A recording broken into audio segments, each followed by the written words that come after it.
फिर उसके बाद हमने क्या किया है, 2 फेज में हमने क्या लगा रखी है, करंट ट्रांसफार्मर सीटी।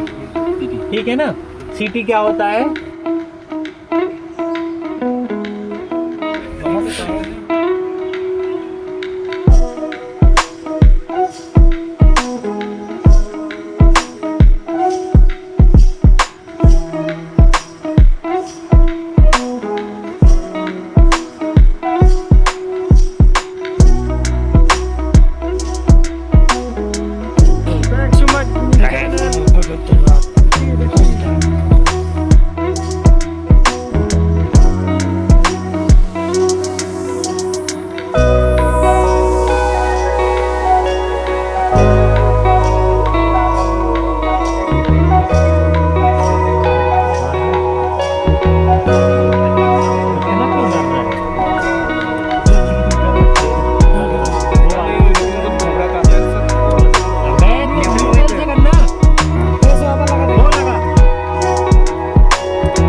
मार हट।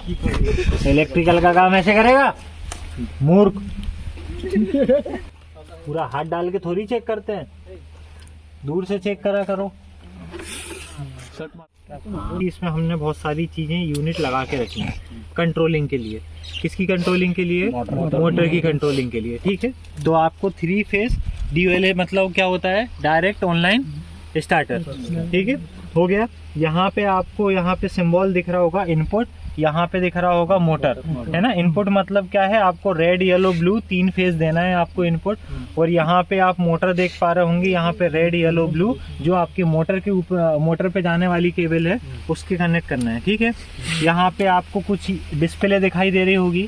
सबसे ऊपर आपको दिखाई दे रहा होगा वोल्टेज V बना हुआ है, उसके नीचे A बना हुआ है, मतलब कितना एम्पियर हमारी मोटर ले रही है वो ये इंडिकेट करेगा। ये डाउन एंड अप का क्या मतलब है, डाउन है अप है, और ये सेट करने का है। डाउन करने का मतलब ये है कि ये जो वोल्टेज है सिंगल मतलब एक फेज में कितना है, फिर एक फेज में कितना है, फिर एक फेज में कितना है। अप का मतलब एक फेज में कितना है, रेड में कितना, वाई में कितना और येलो में कितना। वैसे ही आप नीचे लेके आओगे तो फिर क्या होगा, आपको सेट कर, फिर करंट आपको बताएगा येलो में कितना है, रेड में कितना है और ब्लू में कितना है। ठीक है, कितना करंट इसमें से फ्लो हो रहा है। अभी कैसे बता रहा है वो भी हम बात करेंगे। आपको यहाँ पे देख पा रहे होंगे ऑटो और मैनुअल के लिए एक स्विच लगा के रखा है ना। हम हमारी मोटर को ऑटो पे भी चला सकते हैं और मैनुअल पे भी चला सकते हैं। क्या होता है ऑटो, क्या होता है मैनुअल, हम बात करेंगे। आपको यहाँ पे जो दिखाई दे रहा है ये आपको इंडिकेटर दिखाई दे रहा है। यदि आपकी मोटर ऑन होती है तभी ये इंडिकेटर ऑन होगा, देन आपकी मोटर ऑन नहीं होगी, ये इंडिकेटर ऑन नहीं होगा। ठीक है, फिर यहाँ पे आपको स्टॉप दिखाई दे रहा होगा और यहाँ पे आपको स्टार्ट दिखाई दे रहा है। स्टॉप का मतलब हमारी यदि मोटर को मैनुअल पे हमने लगा के रखा है तो हम मैनुअली से क्या कर सकते हैं, स्टॉप कर सकते हैं, और यहाँ से हम मैनुअली क्या कर सकते हैं, स्टार्ट कर सकते हैं। ठीक है, अभी आप यहाँ पे अंदर देखेंगे तो आपको कुछ चीजें दिखाई दे रही हैं। जैसे आपका ये डिस्प्ले बोर्ड है ना, ये हमने समझ लिया कि इसको कैसे चेक करना है। ये एक्चुअल में थोड़ा खराब हो गया है इसका डिस्प्ले, ठीक है, लेकिन ये काम वैसे ही करता है। उसके साथ आप नीचे देखेंगे तो यहाँ पे आपका जो है ये स्टार्टिंग रिले है।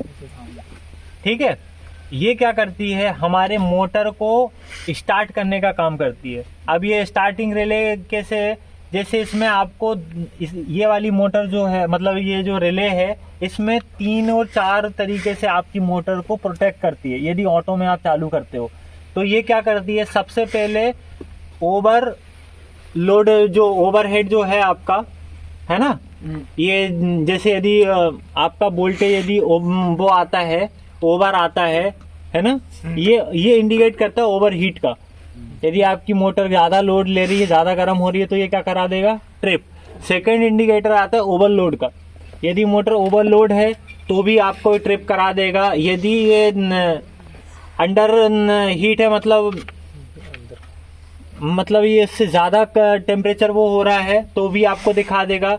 ये क्या है, अंडर लोड है तो भी आपको यहाँ पे इंडिकेट कर देगा। ठीक है, आपको यहाँ पे ये सारे ऑटो और बाईपास करके ये जो मिलेंगे, इसमें आप ऑटो पे भी सेलेक्ट कर सकते हो और इसको बाईपास पे भी सेलेक्ट कर सकते हो। यहाँ पे भी आपको बाईपास और ऑटो मिल जाएंगे। ये बाईपास का मतलब क्या होता है, यदि हम बाईपास में सेलेक्ट करके मोटर को स्टार्ट करते हैं, इसका मतलब है कि हमारी मोटर को हम ग्रीन बटन से ऑन कर सकते हैं और रेड बटन से ऑफ कर सकते हैं। यदि हम इसको ऑटो करके देते हैं तो इसका मतलब है कि हमारी जो मोटर है वो हमें ऑन नहीं करनी है मैनुअल। जैसे ही लाइट आएगी आपका ये जो ऑटो कट है ये ऑटोमेटिक सेंस कर लेगा कि आपका जो फेज सीक्वेंस है वो सही है कि नहीं, वोल्टेज डाउन तो नहीं है, वोल्टेज बहुत ज़्यादा हाई तो नहीं है। ये सारी चीज़ों को चेक करने के बाद आपकी मोटर को सिग्नल दे देगा ऑन होने के लिए। इसको ऑन होने के लिए लगभग 3 से 5 सेकंड का टाइम लगता है। इस टाइम को हम बढ़ा भी सकते हैं, 10 सेकंड तक भी कर सकते हैं। इसमें हम उसको सेट कर सकते हैं टाइम को कि ये इतने देर में सेंस करके हमारी मोटर को ऑन कर दे। ठीक है, तो ये क्या करेगा, स्मार्ट तरीके से काम करेगा। क्लियर है ना, एक आदमी का काम ये पूरा कर सकता है। यहाँ पे हमने MCB लगाई है, आइसोलेटर है ये 3 फेस आइसोलेटर है, इसमें हमने सप्लाई दी है। फिर उसके बाद हमने क्या किया है, 2 फेज में हमने क्या लगा रख के रखी हैं, करंट ट्रांसफार्मर, CT। ठीक है ना, CT क्या होता है, करंट ट्रांसफार्मर। अब ये करंट ट्रांसफार्मर क्या होता है, ये आपने देख पा रहे होंगे कि इसमें CT लगा हुआ है, ये लिखा भी है CT, है ना। ठीक है, एक CT है और एक PT है, पोटेंशियल ट्रांसफार्मर। यहाँ पे हमने दोनों कॉइलों को लगा के रखा, उसका कनेक्शन हमने यहाँ पे करके रखा है। ठीक है, उसके बाद ये जो सप्लाई आई है ये आई है आपके कॉन्टेक्टर पे। ये कॉन्टेक्टर क्या कराता है, आपकी जो सप्लाई है उसको मैक एंड ब्रेक कराता है। मैक कराना मतलब आपके वो कॉन्टेक्ट को होल्ड कर लेगा। इसके अंदर कॉइल होती है मैग्नेटिक कॉइल, जैसे मैंने आपको सोलेनोइड की कॉइल बताई थी ना, वही कॉइल इसके अंदर होती है। इसके अंदर जैसे ही आप सप्लाई दोगे, हम जैसे ही इसको ऑन करते हैं तो उसकी जो मैग्नेट कॉइल है वो एक्टिव हो जाती है, उसमें सप्लाई जाना चालू हो जाती है। जैसे ही सप्लाई आएगी तो ये कॉन्टेक्टर को अंदर की तरफ होल्ड कर लेगी, खींच लेगी। जितने देर तक आपकी मोटर चालू रहेगी उतने देर आपकी मैग्नेटिक कॉइल ऑन रहेगी और अपने कॉन्टेक्टर को होल्ड करके रखेगी। जैसे ही आप सप्लाई डिस्कनेक्ट कर देंगे तो क्या होगा कि वो आपकी मैग्नेट बनना बंद हो जाएगी और ये होल्डिंग कॉइल छोड़ देगी। ठीक है, समझ में आ गया, और आपकी मोटर बंद हो जाएगी। ठीक है, आपकी जो मोटर है इसके हमने रेड, येलो, ब्लू 3 फेज ले लिए हैं और इस टर्मिनल पे ले आके छोड़ दिए हैं। यहाँ हमने क्या किया है, मोटर के जो हमारी केबल है, मोटर की केबलों को यहाँ पे हमने तीनों स्क्रू से टाइट कर दिए। ठीक है, अब ये कैसे ऑपरेट होता है वो मैं आपको बता देता हूँ। अभी आप ग्रीन है ना यहाँ पे, रुकना मैं बोलूँगा तब पकड़ लो। यहाँ पे अभी देखो आप, यहाँ ये जो है आपका, ये आपकी बंद करना। जैसे ही मैंने इसको सिग्नल दिया वो उसमें करंट मिल गया। ठीक है, हम इससे नहीं, मैनुअली नहीं, उसको स्विच से देंगे। तो देखो आप यहाँ पे देख पा रहे होंगे ये बाहर है ना, ये इसको ऑन करो, ये देखो अंदर गया और हमारा वहाँ पे पानी आ गया। ठीक है ना, तो ये जो है हमारा, और जैसे ही हमें ऑफ करना होगा ऑफ करो। जैसे ही हमने ऑफ किया ये क्या होगा, मैग्नेटिक बनना बंद हो जाएगी और ये हम कॉन्टेक्टर छोड़ देगा। ठीक है, अभी इसमें आपको एक चीज और दिखा देते हैं।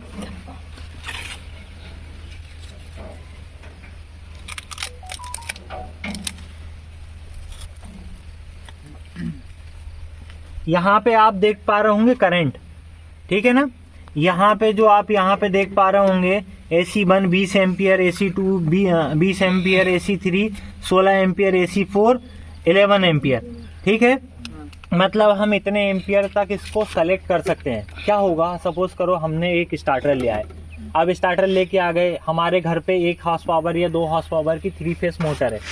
ठीक है, यदि हमने वही मोटर खराब हो गई, हमने सोचा 5 हॉर्स पावर की मोटर डाल देते हैं। जब हमने 5 हॉर्स पावर की मोटर डाली तो क्या होगा कि ये जो मोटर है हमारी, फिर हमको उसके साथ क्या करना पड़ेगा, वो ये स्टार्टर चेंज करना पड़ेगा। जब स्टार्टर चेंज करना पड़ेगा, अनवांटेड हमारा पैसा खराब होगा। तो इसकी रिले आती है, आप सिर्फ उसकी रिले लेके आइए उस करंट रेटिंग के हिसाब से, और उस करंट रेटिंग के हिसाब से आप इसमें रिले डाल दीजिए और उसको सेट कर दीजिए। ठीक है, आपको पता है कि आपकी मोटर कितने हॉर्स पावर की है, उस हिसाब से आप करंट निकाल सकते हैं। ठीक है, और उसके हिसाब से आप वो करंट को सेलेक्ट कर सकते हैं। क्लियर है आप लोगों को, समझ में आ गया। तो ये है हमारा ये मैं जैसे ही ऑटो करूंगा, मैं आपको और ऑटो करके बता देता हूँ।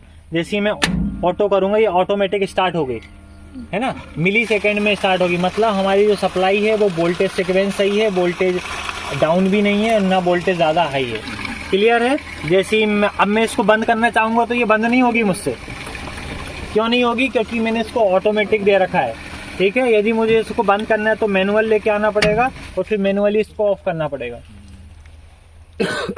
ठीक है, बंद तभी होगी जब आपकी लाइट जाएगी। तो ये किसानों को एक फ़ायदा होता है कि सपोज करो हमारी लाइट चली गई, किसान वहाँ पे बहुत दूर है, यदि फिर लाइट आएगी फिर उसको आना पड़ेगा स्टार्ट करने, फिर वो वहाँ पहुँचा, हो सकता है फिर लाइट चली जाए, कितना परेशान होगा किसान। बार बार मल्टीमीटर से चेक नहीं कर सकता ना वोल्टेज कितना है, आपकी सप्लाई अंडर लोड है, ओवरलोड है, हाँ, है ना। तो उस सब को ये चेक करके दे देता है। तो ये पूरा एक इंसान का काम करता है। ये आपको ऑटो पे डाल दो, ये ऑटोमेटिक आपके लाइंस को सेंस करके डायरेक्ट आपकी मोटर को स्टार्ट कर देगा। ठीक है ना। पानी दे रहा है